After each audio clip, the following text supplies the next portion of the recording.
হ্যাঁ, এটা হচ্ছে গিয়ে আমার ড্রিমস কাম ট্রু। হ্যাঁ, সবার অনেক বড় বাড়ি, গাড়ি এসব কেনার থাকে। বাট হ্যাঁ, আমি এত বছর ধরে জন্মের পর থেকে সবার বাড়িতে বা লোকের মুখে এত শুনেছি জন্মাষ্টমীর ব্যাপারে, গোপু সোনার ব্যাপারে। বাট আমি কখনো যে এরকম গোপু সোনাকে ভোগ দিতে পারবো সেটা আমি কখনোই ভাবতে পারিনি।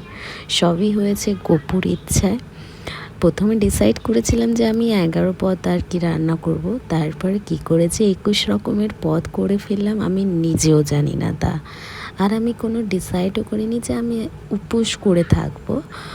রান্না করতে করতে গোপুর জন্য রান্না করতে করতে যে আমি উপোস করে থেকে গিয়েছি, আমি জন্মাষ্টমী পালন করব, আমি কোনো রকমের কিছু আগে থেকে ডিসাইড করিনি। জাস্ট ভেবেছিলাম গোপুর জন্য যা করব মন দিয়ে করবো, আর খুব যেন ভালোভাবে করতে পারি। আমার গোপুর জন্য যেন পছন্দের কেক হয়, সমস্ত কিছু হয় গোপুর।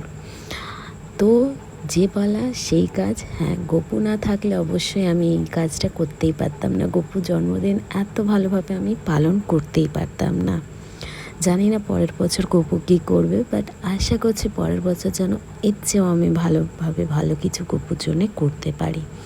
যাই হোক, লুচি, সুজি, তালের বড়া, মানে মাখন, ননি, সমস্ত কিছু গোপুর যাবতীয় কিছু ফেভারিট ছিল, সমস্ত রকমের আমি করেছি। রাধে রাধে।